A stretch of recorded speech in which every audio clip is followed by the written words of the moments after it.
ব্যাংকে পড়ে থাকা আপনার টাকা প্রতিনিয়ত বরবাদ হচ্ছে আর আপনি জানেনই না। 2010 সালে যখন শেয়ার বাজারে ক্র্যাশ হয় বাংলাদেশে, তার পেছনে মূল কারণ ছিল বাংলাদেশের ব্যাংকগুলো নিয়ম বহির্ভূতভাবে শেয়ার বাজারে ইনভেস্ট করা।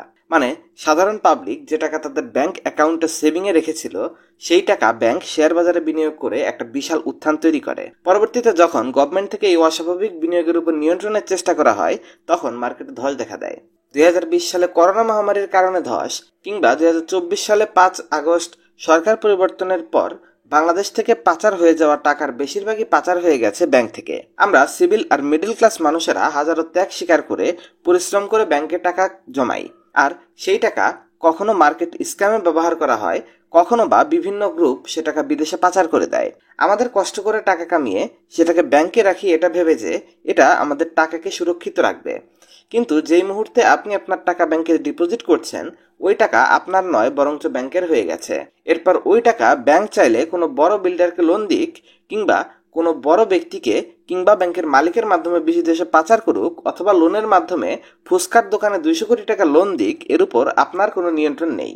যখন আপনি এ ব্যাপারে জানতে পারেন, তখন আপনি দৌড়ে ব্যাংকে যান আর আপনি চোখের সামনে দেখেন হাজার হাজার মানুষের লাইন, যারা আপনার মতোই নিজেদের টাকা তুলতে ব্যাংকে লাইনে দাঁড়িয়ে আছে।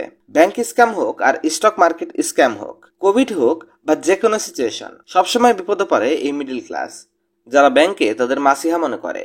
বাস্তবে ব্যাংক আপনার মাসিহা নয়, বরঞ্চ ইহুদিদের মাস্টারমাইন্ড দ্বারা টাকাকে এখান থেকে ওখানে করার এক্সপার্ট একটা অপশন।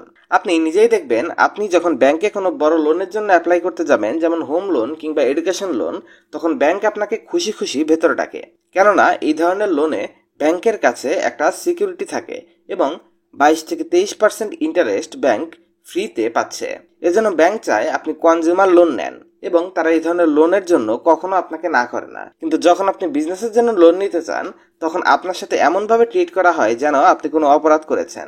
ইভেন আপনার অ্যাকাউন্টে 5-10 লাখ টাকা থাকলেও তবুও আপনাকে বিজনেস লোনের ব্যাপারে এতটা আগ্রহ দেখাবে না। কারণ একটাই, তারা চায় আপনি লোন নিয়ে কনজিউমার গুড কিনেন, এমন জিনিস কিনেন যেগুলোর ব্যবহার একেবারে শেষ হয়ে যাবে। তাই যদি আপনি ভাবেন যে আপনার টাকা ব্যাংকে নিরাপদে আছে আর এটা আপনাকে ধনী বানিয়ে দেবে, তবে আমি আপনাকে বলছি, বাংলাদেশ ব্যাংকের রেজুলেশন হিসাবে যদি কোনো কারণে কোনো ব্যাংক দেউলিয়া হয়ে যায়, তবে তার ডিপোজিটারদেরকে সর্বোচ্চ 3 লাখ টাকা ক্ষতিপূরণ দেয়া যায়, বা ডিপোজিটাররা সর্বোচ্চ 3 লক্ষ টাকার ক্ষতিপূরণ পাবে। মানে এখানে সিকিউরিটির কিছু নেই। আপনার অ্যাকাউন্টে 30 লাখ থাকুক আর 3 কোটি থাকুক, যদি ব্যাংক কোনো কারণে দেউলিয়া হয়ে যায়, তবে আপনি 3 লাখের বেশি পাবেন না। আর যদি কথা আসে ব্যাংক ইন্টারেস্ট থেকে ধনী হওয়ার, তবে 8-10% রিটার্নে কেই বা ধনী হয়েছে। ধনী লোকেরা এই বিষয়গুলো খুব ভালোভাবে জানে, এজন্য তারা ব্যাংকে শুধু অতটুকু টাকাই রাখে যেটা ইমার্জেন্সিতে দরকার থাকে, আর তাদের বাকি সমস্ত টাকা তারা লাগায় বিভিন্ন অ্যাসেটে। তাই আজকের ভিডিওতে আমি আপনাকে এমন 5টি অ্যাসেট সম্পর্কে বলবো যেগুলো আপনাকে ধনী হওয়ার রাস্তায় সঠিক পথে নিয়ে আসবে। অ্যাসেট নাম্বার 1, দ্য গডস মানি। একজন বিখ্যাত বিনিয়োগকারী বলেছিল, আমি ওই জিনিসকে কেন হাসিল করার চেষ্টা করব যা মানুষের তৈরি, বরঞ্চ আমি তো এমন জায়গায় ইনভেস্ট করতে চাই যেটাকে সৃষ্টিকর্তা নিজে বানিয়েছে।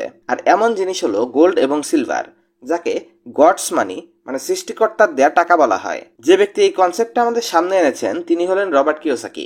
তিনি একে গডস মানি বলেন, এমনটা এই জন্য কেননা গোল্ড এবং সিলভার একমাত্র এমন কমোডিটি যেগুলো কোনো সরকার কন্ট্রোল করে না, কোনো মার্কেট এগুলোর দাম নির্ধারণ করে না। রবার্ট বলেন, আপনার খারাপ ফাইন্যান্সিয়াল সিচুয়েশনে শুধুমাত্র গডস মানি আপনাকে ব্যাকআপ দিতে পারে, কারণ পেপার কারেন্সি বা মানুষের তৈরি ছাপানো টাকা, যেমন ডলার, জাপানিজ ইয়েন কিংবা বাংলাদেশি টাকা বা ভারতীয় রুপি, ভবিষ্যতে দামি থাকবে কি থাকবে না এটা নির্ভর করবে এটা কতটা ছাপা হচ্ছে, এটার মার্কেটের বিভিন্ন কন্ডিশনের উপর। এসব কারণে সমস্ত কারেন্সি প্রতিনিয়ত মূল্য হারাচ্ছে, আর গত 2 বছর ধরে টাকা এবং রুপি এমন ভাবে পড়ছে যা বলার বাইরে। লাস্ট রিপোর্ট অনুসারে দেখা গেছে ডলারের এগেইনস্টে টাকার মূল্য 83 টাকা থেকে বেড়ে 126 টাকা হয়ে গেছে। অন্যদিকে ইন্ডিয়ান রুপির মূল্য 63 টাকা থেকে বেড়ে 86-87 টাকায় অবস্থান করছে। মানে 2 বছরে 2টা কারেন্সি অলমোস্ট 40%-এর কাছাকাছি মূল্য হারিয়েছে। কিন্তু গোল্ড এবং সিলভার বাজে থেকে বাজে মার্কেট সিচুয়েশনেও অনেক ভালো রিটার্ন দেয়। উদাহরণ হিসাবে 2008 সালের ফাইন্যান্সিয়াল ক্রাইসিস, ওই সময়টাতে একদিকে যেমন স্টক মার্কেট তলানিতে ছিল, রিয়েল এস্টেটের উপর ক্র্যাশ হচ্ছিল, আর সেখানে গোল্ডের দাম আকাশ ছুঁচ্ছিল।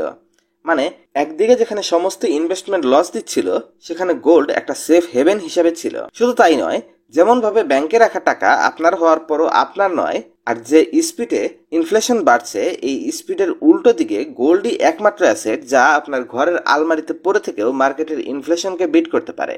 হয়তো এজন্য আমাদের পূর্বপুরুষেরা সমস্ত বিভিন্ন বড় বড় অনুষ্ঠানে গোল্ডের জিনিস দেওয়ার চেষ্টা করত।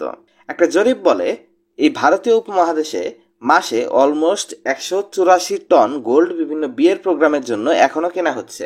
এজন্য গোল্ড আমাদের এই উপমহাদেশের মানুষদের শুধু ফাইন্যান্সিয়াল অ্যাসেট নয়, বরঞ্চ একটা পারিবারিক পরম্পরা যে জেনারেশনের পর জেনারেশন ধরে চলে আসছে।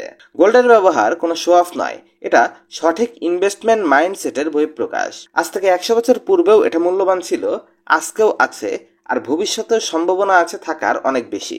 Asset number 2, small venture for initial capital. God's মানির পর দ্বিতীয় অপশনটি আসি স্মল ভেঞ্চার, মানে ছোট বিজনেস। এমন কোনো একটা অ্যাসেট যা আপনার সমস্ত ছোট গোলগুলোকে পূরণ করতে পারে এবং লং টার্মের জন্য আপনাকে আর্থিকভাবে মুক্তি দিতে পারে। প্রতিটা ব্যক্তি যাদের কিছু বড় কাজ করার জন্য ক্যাপিটালের দরকার হয়, তাদের জন্য স্মল ভেঞ্চার বা স্মল বিজনেস বেস্ট।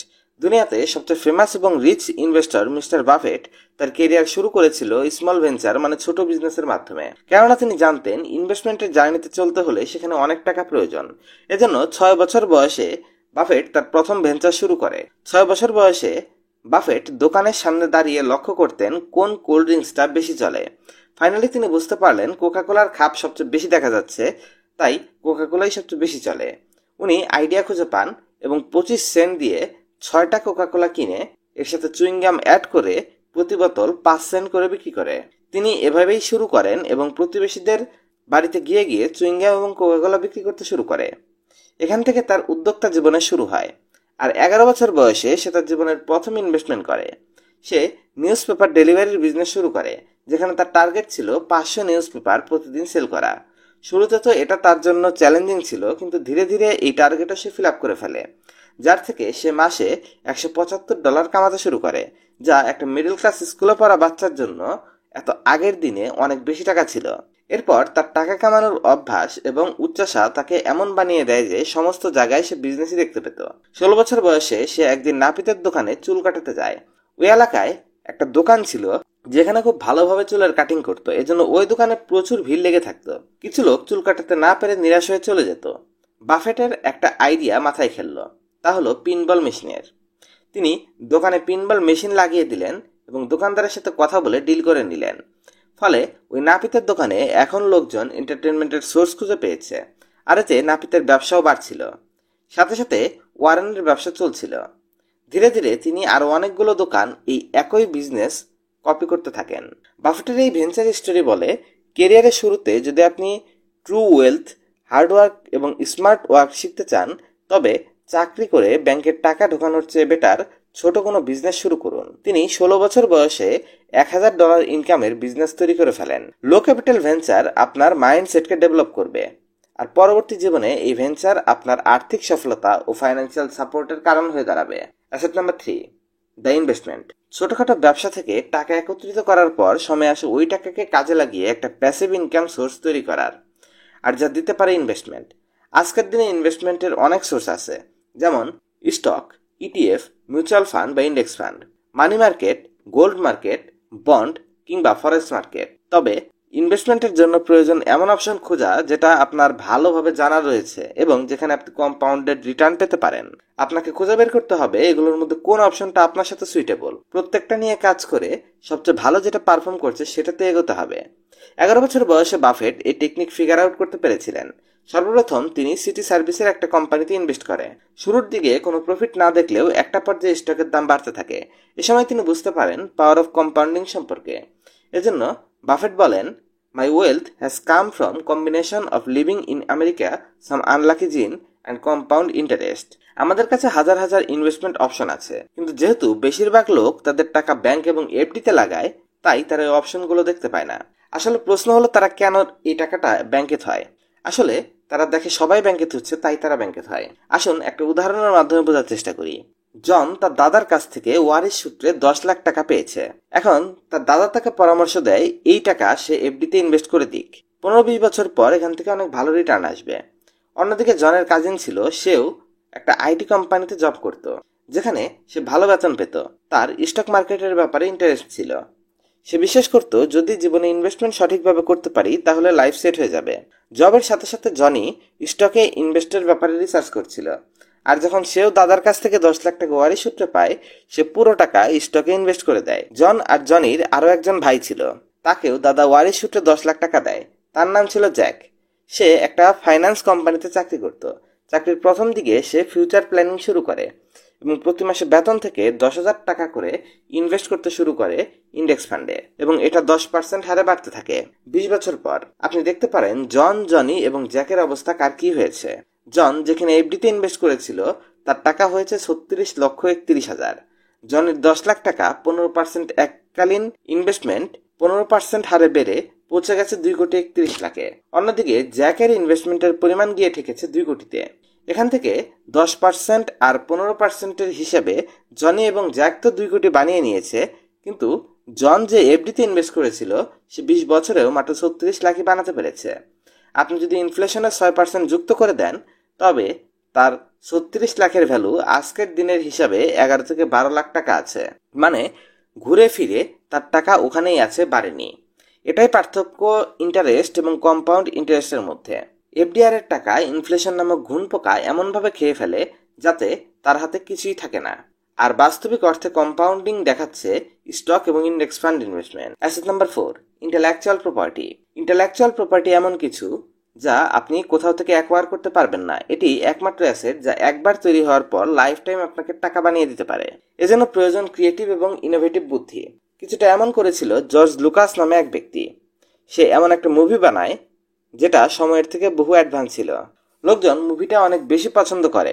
মুভিটার 11টা সিরিজ তৈরি হয়, আর শুধু তাই নয়, এর গেমস তৈরি হয়, মার্চেন্ডাইজ তৈরি হয়, টয়েস তৈরি হয়।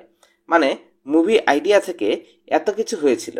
আর এই মুভিটার ফ্র্যাঞ্চাইজির নাম ছিল স্টার ওয়ার্স। এই ফ্র্যাঞ্চাইজি জর্জকে $8 মিলিয়ন কামিয়ে দেয়। এটা দেখায় আপনি যদি টেকনোলজির মাধ্যমে আপনার কোনো পাওয়ারফুল আইডিয়াকে প্রোটেক্ট করতে পারেন এবং মনিটাইজ করতে পারেন তবে লাইফ টাইম সম্পত্তি তৈরি করতে পারে। আইপির মাধ্যমে আলাদা আলাদা বিভিন্ন রাইটস থেকে যদি আপনি কোনো প্রোডাক্ট ক্রিয়েট করতে পারেন তবে সেটার পেটেন্ট করাতে পারেন। যদি আপনি কোনো ফেমাস ব্র্যান্ড বানান তবে আপনি তার ট্রেডমার্ক করাতে পারেন। কোনো বুক, মুভি, ভিডিও বা ডিজিটাল আর্ট বানালে আপনি তার কপিরাইট নিতে পারেন। বর্তমান দুনিয়াতে আইপি অনেক দ্রুত বাড়ছে, এজন্য আপনি আপনার টাকাকে ব্যাংকে রাখার জায়গায় এমন বিজনেস ক্রিয়েট করার ব্যাপারে, টেকনোলজি ক্রিয়েট করার ব্যাপারে লাগাতে পারেন যেখান থেকে লাইফ টাইম ইনকামের সম্ভাবনা আছে। এটা যে কোনো কিছুর মাধ্যমে হতে পারে, ইবুক থেকে হতে পারে, ইউটিউব ভিডিও থেকে হতে পারে, ব্রডকাস্ট থেকে হতে পারে। Asset number 5, second hand product. Bangladesh কিংবা ভারতে সেকেন্ড হ্যান্ড প্রোডাক্টের বিজনেস গোল্ড মাইনের থেকে কম না, কিন্তু এটা প্রচন্ড ইগনোর একটা সেক্টর। আজকের দিনে প্রত্যেকের সমস্ত জিনিস দ্রুত এবং সস্তা দামে চাই, সেটা গাড়ি হোক, ইলেকট্রনিক জিনিসপত্র হোক, কাপড় হোক, পিসি হোক কিংবা মোবাইল। এসব কিছু রিসেল মার্কেট খুব দ্রুত বাড়ছে। যদি আপনার এই টাইপের কোনো প্রোডাক্টের অ্যাক্সেস থাকে বা বিজনেসের সাথে সম্পর্কিত থাকেন তবে এটাকে অনলাইনে নিয়ে এসে অনেক বড় আকৃতিতে নেওয়া সম্ভব। এগুলো ছিল এমন 5টি অ্যাসেট যা আপনাকে ব্যাংকের থেকে অনেক বেশি গুণ রিটার্ন দিতে পারে।